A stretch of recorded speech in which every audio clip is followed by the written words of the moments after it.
Hey guys, how are you? Welcome back. Good morning. This is your boy Hebot coming at you from my vehicle. I'm extremely tired.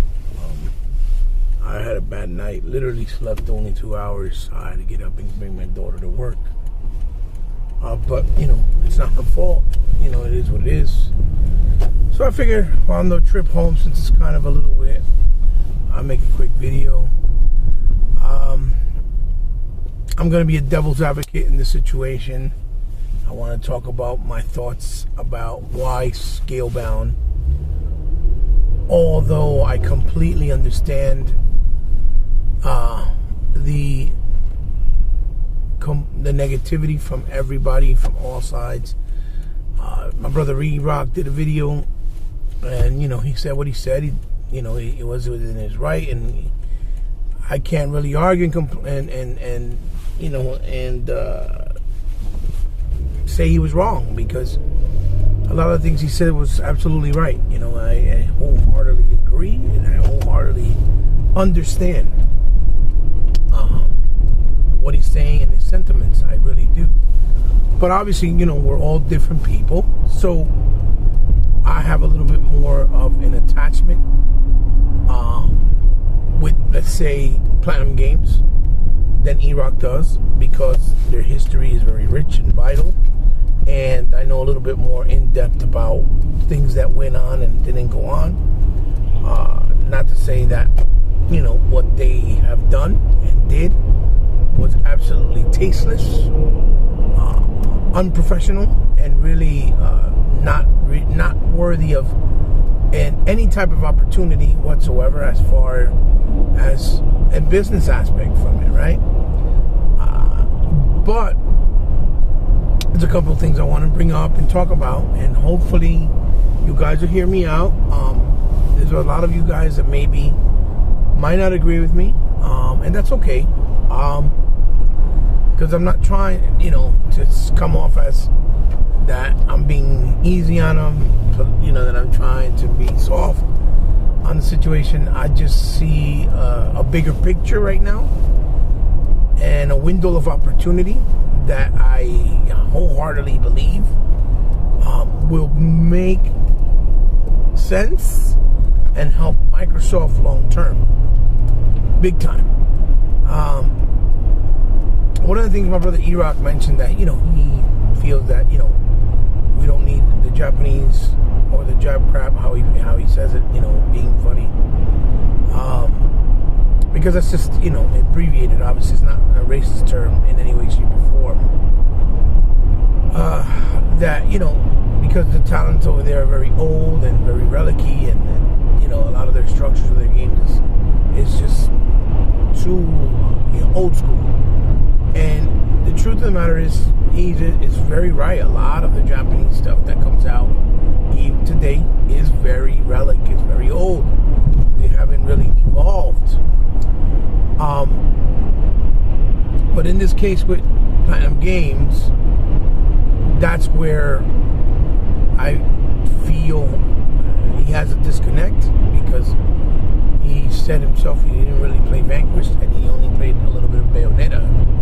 Now, the pedigree of Platinum Games, Hideki Kamiya, goes back many years, because they are responsible for titles like Resident Evil, The Beautiful Joe 1 and 2, which were fantastic games, way ahead of their time, way under appreciated, but were well sought after at that time when they came out on PS2 and the GameCube. Never made its way to the Xbox, right? But the thing with Platinum Games is that they were formed, right, by some other people. There's like 200, they have like 200 employers. One of the main guys that works there, the CEO guy, is the one that's in charge. Now, when everything went down with Scalebound with Microsoft, and Microsoft has funded them, from someone that I know that was informed, by Phil, that it was about $100 million, right, invested. I don't think at the end of the day they spend $100 million because the game never came out, but the assets were there, they were being built. And so they recovered a big portion of it as well, or a nice amount, I guess. So, you know, that's a good thing because they didn't lose a lot.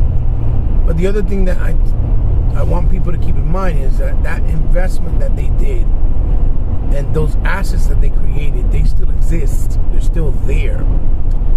And let's just say they transferred them over to a new engine like the Unreal Engine 5. They would just have to build upon that work from what they started, because it gives them more freedom. And the biggest reason for why the game wasn't finished was because they were not experienced in online gaming. Yes, they were doing other projects, and that's the fault of the CEO that runs Platinum. He had them make other deals with other people, and at that time, you know, with Nickelodeon alone, they did like 4 games or 3 games, which we all know was, you know, the Ninja Turtle game, which was a very good foundation, but at the same time felt a little bit flat, like it needed something more, like that extra 1-2 punch. But still, nonetheless, a very good foundation, very good game. The Transformer game, you know, Devastation, which was excellent game. The Korra, Legend of Korra from Avatar, and you know, they also did Nier Automata, obviously with Square. And they also did Bayonetta 2 with Nintendo, which Nintendo, I believe, paid for the exclusivity. It might have funded it, I'm not really sure. They think they did. And then obviously they did also Star Fox, which a lot of people did not like, and I think the game is incredible. Especially in comparison to the old Star Fox. I think it's rudimentary, the old one. And the new one, they made it feel badass, you know, even with the old take and respecting the old one, right? But again, it's one of those things like Metroid Other M was fantastic in comparison to all Metroid games, but because it was not done by the same people and it was a different take, you know, people took to light and said, oh, well, it's not good enough, which I completely disagree. Metroid Other M is a masterpiece, in my opinion, a gem, to say the least, especially when you play the game. It's basically Ninja Gaiden meets Metroid, and I think Team Ninja did a fantastic job. Now, that's where one of my disagreements comes with E-Rock, because although he's like 95% right about the Japanese developers, Platinum Game is one of those teams that is very, very talented. And the only reason they've been held back is because since they did Vanquish and Bayonetta 1 on the 360 era and the PS3 era, they haven't really gotten an opportunity because they did those games with Sega, and Sega funded them. And it was supposed to be considered at least a AA game or a single A game. They haven't got an opportunity to do really a AAA game until they were with Xbox. But the inexperience of doing online gaming is what was making the conflict exist. And also at the same time, Kamaya, I believe, was going through some mental issues, health issues at that time, which was being reported. So it got probably ugly and out of hand, right?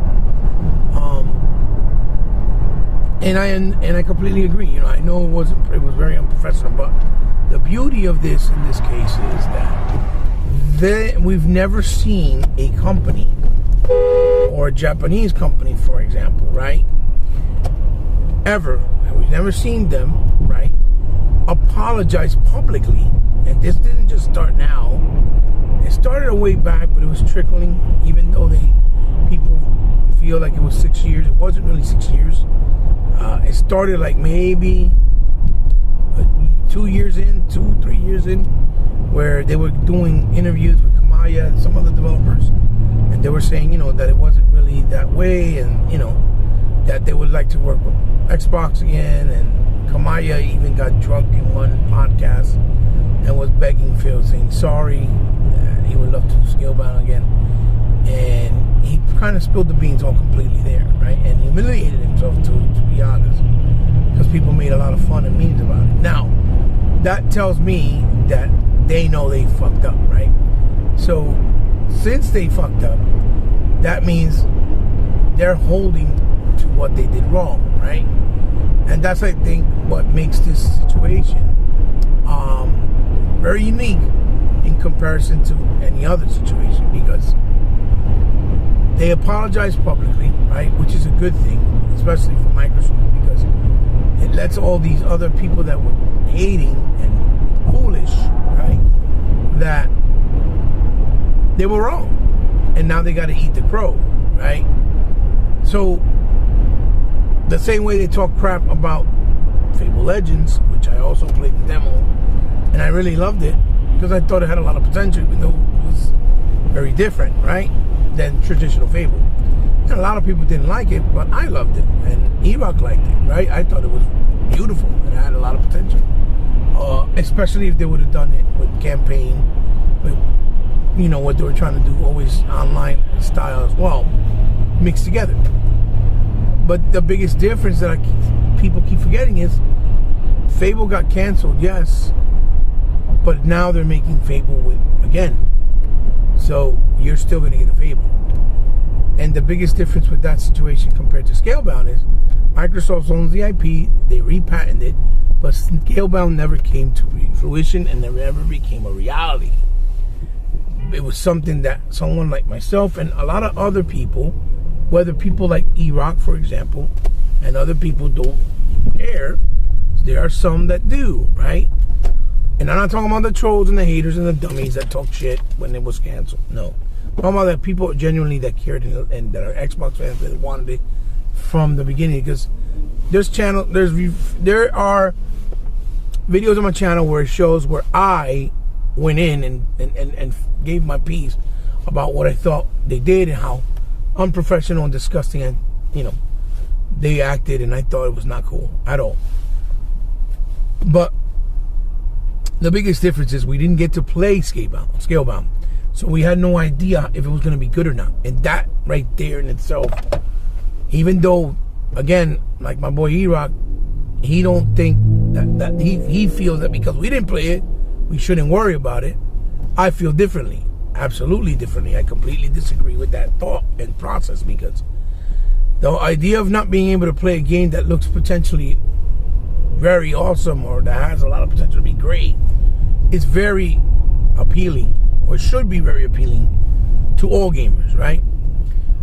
Because new IPs are very intriguing, as opposed to IPs that we already have, are familiar with, and we already know. Because we already know they should be good because they've established themselves, right? If you get what I'm saying.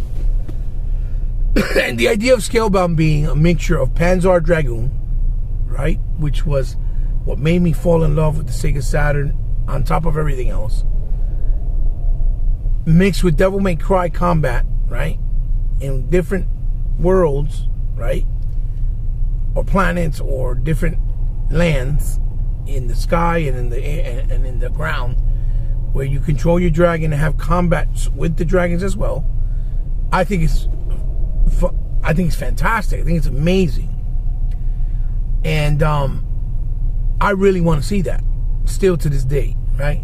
Now, in my real reality, if I wanted to see the game done, my real reality, I would love to see the legendary, creator himself of the, of the Panzer Dragoon series, which he was involved with Crimson Dragon, right? It was like a spiritual successor.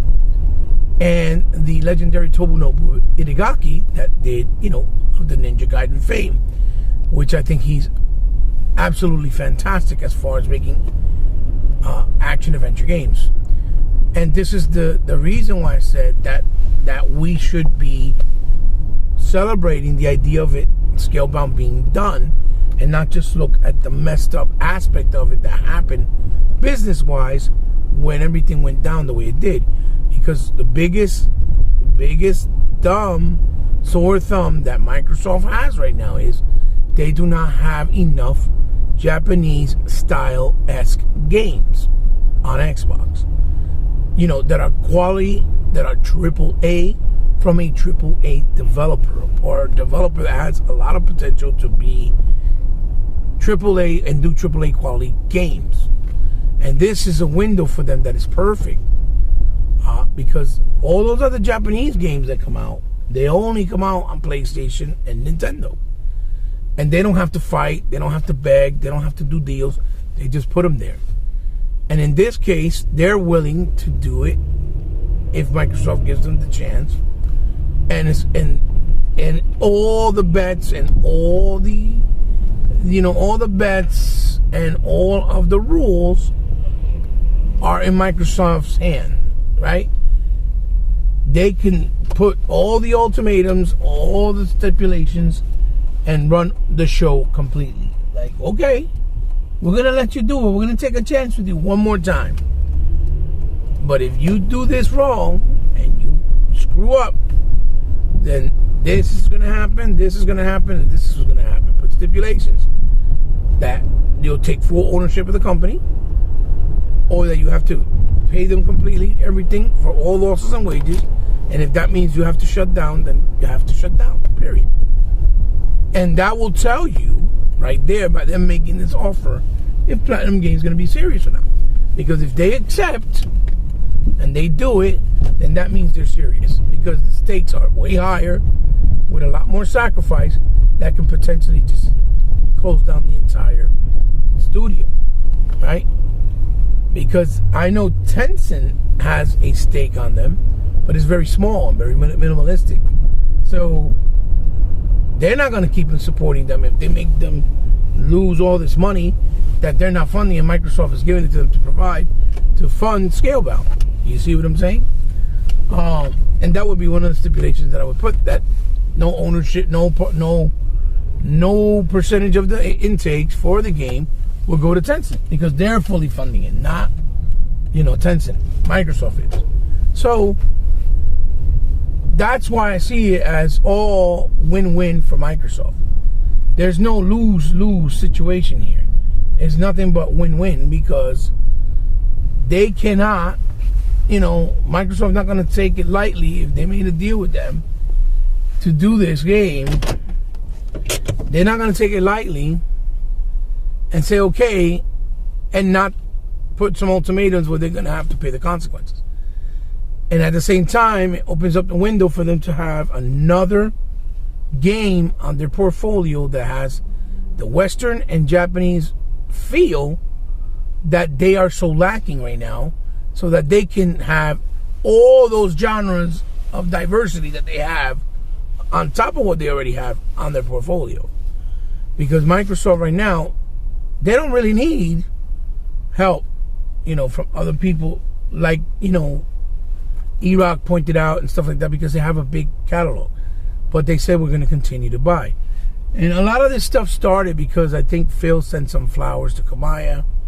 I don't know what for, if Kamaya was sick or celebrating something or anything, saying, something to him in a positive light. And that's when Kamaya came back and said, thanks, Phil. Really appreciate it, and I hope we can work together again someday. And that's where the ramblings and all that stuff came.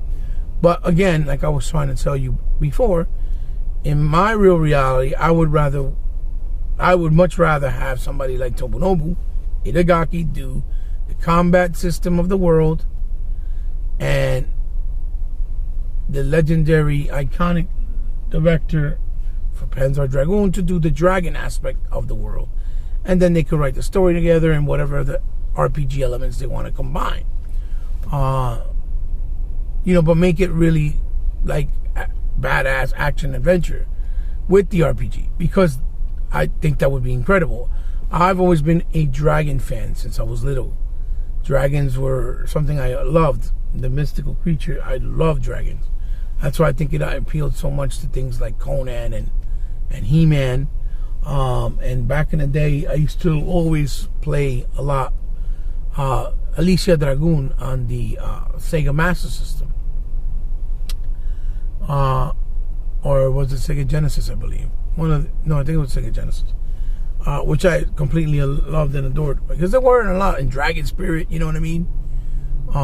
there wasn't a lot of games with dragons in gaming. It still isn't today. I mean, I loved Lair for PS3. I still have it. You know, and obviously, you know, all the Panzer Dragoon series, Panzer Dragoon Saga, which was the, you know, the RPG on the Saturn that was very rare, and Panzer Dragoon Orta, which was on the OG, and then Crimson Dragons, which I loved in Xbox One, which has a lot of RPG elements, and that's why I said they could do it together. Those were my favorite type of like creatures. So to see them in a video game form, in a game world like this, would be awesome. It'd be amazing. So the thought of it really intrigues me. And I had to do this video this way because, to be honest, we'll probably talk about it more than likely on Sunday when they do the podcast. But it's not going to give you, each of us individually, enough time to really go in depth the way I'm going here in this video, which already I've been talking 20 minutes and it feels like I haven't gotten to my point. But that's why I decided to do it, because I know I probably won't be able to get into it in depth. So hopefully with this video I could be more coherent, more detailed, to the point where you guys were like, oh yeah, I get where Hebot is saying. Or you probably be like, oh fuck that Hebot. I mean, either way, I understand. But I think this is a big window of opportunity, because all the cards are in Microsoft's favor, and they run the show completely. And at the same time, the irony that Platinum Games had to basically bend over and kiss Microsoft's feet, and now they get redemption from them having to put themselves down and humiliate themselves, in a sense, right? Admitting that they were wrong when people thought it was Microsoft that was wrong, and when people thought it was Microsoft that didn't care about the IP, which that was never the case. But I knew this because I was one of the proponents and defenders of this whole situation the entire time.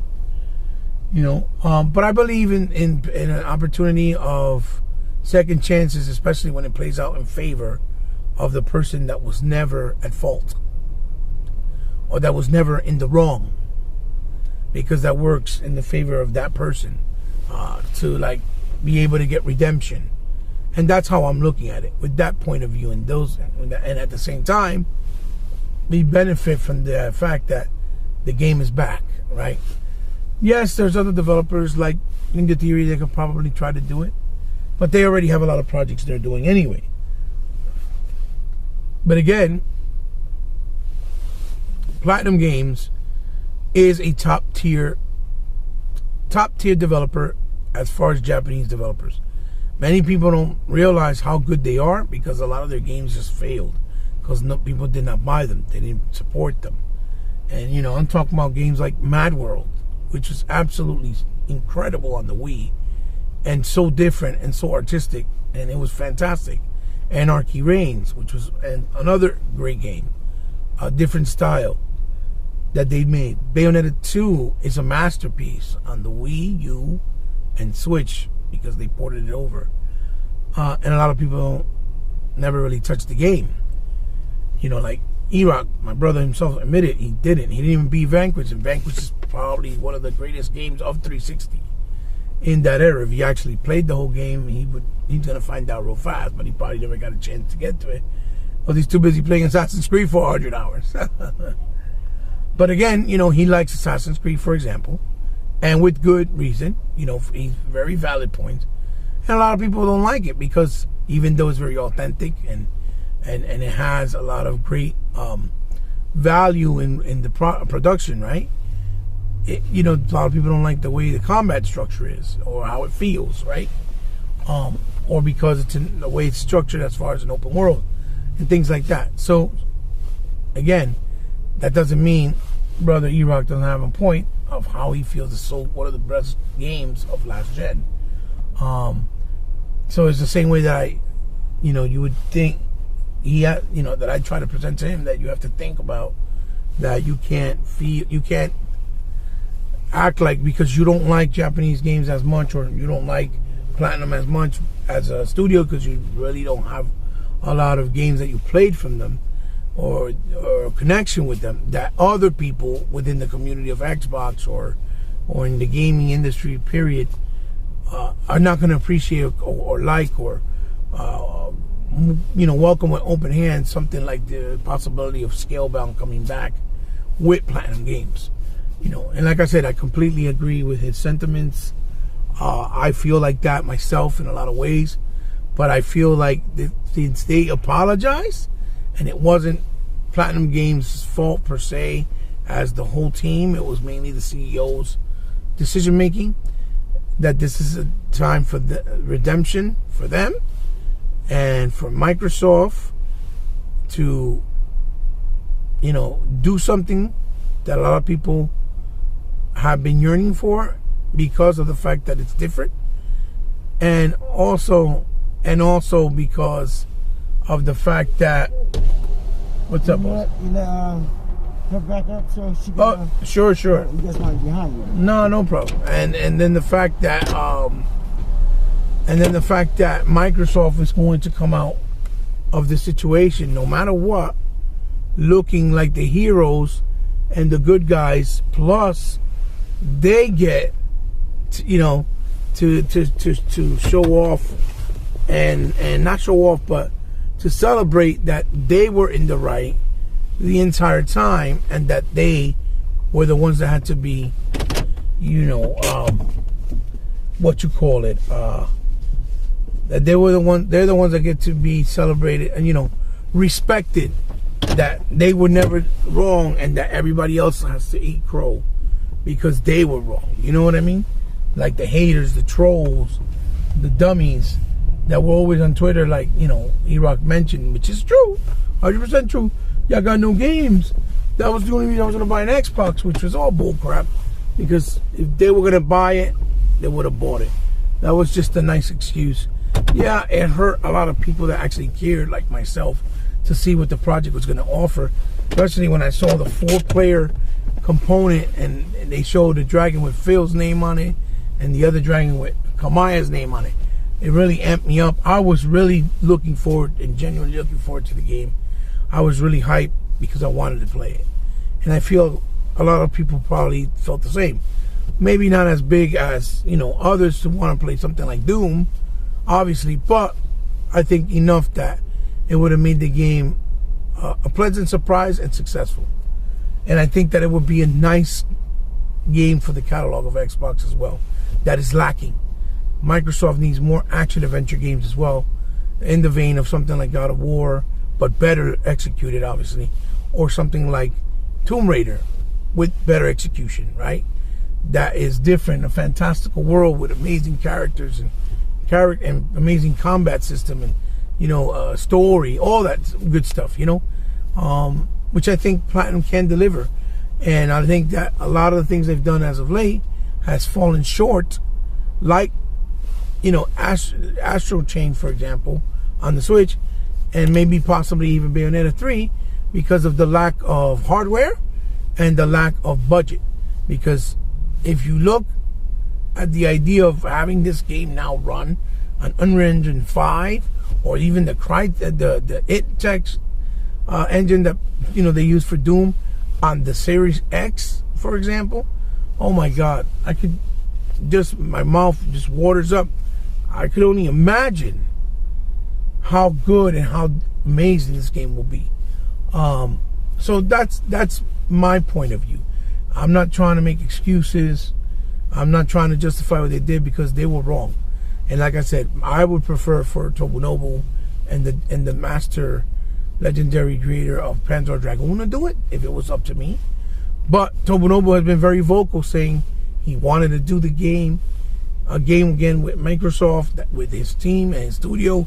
At the time, I think it was Valhalla. And I tagged Phil. I said it was a nice opportunity. A lot of people talked about it, and nothing, crickets. So I don't understand why they say they have lack of support from Japan, right? Or they're looking for more better relationships. When something like that was on Twitter, clear as day, and yet they've turned it down. They've turned the other way. They haven't Senna, when Tomonobu has always been a very good partner with them, and they've had great relationship. He only parted ways with them because Tecmo did some stupid shit, and he left on his own. He left Tecmo because a lot of shit they did, and because they own him royalties. So, you know, why haven't they teamed up with Tomonobu is beyond me. So the idea of Tomonobu doing Scalebound is very far away. You know what I mean? I really doubt it. They haven't even done collaborations with the guy who made, the developer who made Panzer Dragoon, because a lot of people didn't support Crimson Dragon. They just listened to stupid reviews. They didn't even try it. And a lot of Xbox brothers are at fault and guilty about it. They didn't support the game. They didn't try playing it, even though it was a great game. And it was a small game, priced accordingly. And they never played it, you know? So, because it probably didn't do the numbers, Microsoft figured, let's not try to do another one. And it's a shame, because people thought, because it was a game being created with Kinect in mind, that once they moved it over to Xbox One, that the game was still a Kinect game when it wasn't. So, it's a shame, you know? So, I don't know. It's so much more I can say, but the video is already 30 minutes long. I hope you even sit down and take the time and the patience to hear me out. And, you know, maybe you'll agree with me, maybe you won't. It's okay. Just let me know how you feel in the comments. Give me a thumbs up if you like. Give me a thumbs down if you don't like. Share it with someone you think might like it. And if you're here, new to the channel, thank you for stopping by. Because I know you didn't have to, but if you did and you subscribed, thank you. It means the world to me. I'm completely humbled. Just remember that I consider you now part of my family. And for all of you that always support me, day in, day out, thank you so much. Because without you guys, I can't be blessed, and I could not continue to do this. Without you, this channel's nothing. You can find me always on social media, on Instagram, under C_respect, on Twitter, under the most powerful gaming historian. You can also find me on Xbox Live under HeBot8, on the Switch under HeBot8, and on the PlayStation Network under Alfel from Sky. Guys, thank you for stopping by. Love you very much. It means the world. I'll see you soon. Peace.